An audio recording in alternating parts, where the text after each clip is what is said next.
আল্লাহ রাব্বুল আলামিন বললেন, হুয়াল্লাযী আরসালা রাসূলাহু বিল হুদা ওয়া দীনিল হক লিইয়ুযহিরাহু আলাদ-দীনি কুল্লি ওয়া কাফা বিল্লাহি শাহীদা। আল্লাহু আকবার। আল্লাহ পাক রব্বুল আলামিন এই আয়াতের মাধ্যম দিয়ে রাসূলুল্লাহ সাল্লাল্লাহু আলাইহি সাল্লামকে দুনিয়াতে পাঠানোর উদ্দেশ্য ক্লিয়ার করে দিয়েছে। একই আয়াত আল্লাহ তিনটা সূরার মধ্যে দিয়েছে। তারপর যদি মুসলিমরা না বুঝে এর চাইতে কপাল পোড়া আর হতে পারে না। ওয়াল্লাযী আরসালা রাসূলাহু, আল্লাহ পাক এই জন্য রসুলকে পাঠিয়েছেন বিল হুদা, হেদায়েত সহকারে, ওয়া দীনিল হাক্কি, সত্য দিন সহকারে, লিইয়ুযহিরাহু আলাদ-দীনি কুল্লি, সকল কিছু তন্ত্র মন্ত্র সকল ধর্মের উপরে ইসলামের বিজয়ের জন্যই আল্লাহ পাক রাসূলুল্লাহকে পাঠিয়েছেন। সুবহানাল্লাহ। আল্লাহ পাক এই সূরা ফাতহের মধ্যে, সূরা সফের মধ্যে এবং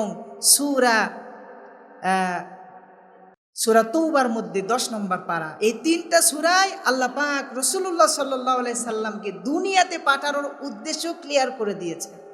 এমনি এমনি পাঠান নাই, আল্লাহ পাক রাসূলকে পাঠালেন দ্বীনের বিজয়ের জন্য।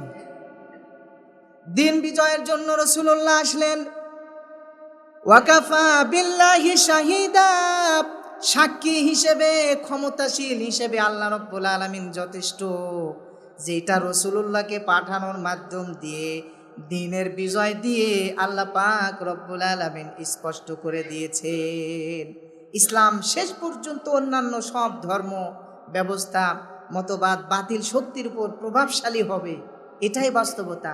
মুফাসসিরিন কিরাম লিখেন যে ওই সময় ইসলামের বিজয় হয়েছে আংশিক, কিয়ামতের আগে পরিপূর্ণভাবে আল্লাহ পাক রব্বুল আলামিন ইসলামের বিজয় ঘটাবেন। সুতরাং আল্লাহ রব্বুল আলামিন রাসূলকে পাঠালেন, উদ্দেশ্য একেবারে পরিষ্কার, ইসলামের বিজয় ঘটানোর জন্য। ইসলামের বিজয় হলে কি হবে এটা আমাদের সকলের জানা, ইতিহাস থেকে আমরা জেনেই গেছি। কোরআন হাদিস যারা পড়েছে সাহাবায়ে কেরামদের জীবনী, ইসলামের শাসন থেকে আমরা জেনে যাই, যখনই ইসলামের বিজয় ঘটবে তখন সব অন্যায় অনাচার সব কিছু দূর হয়ে যাবে।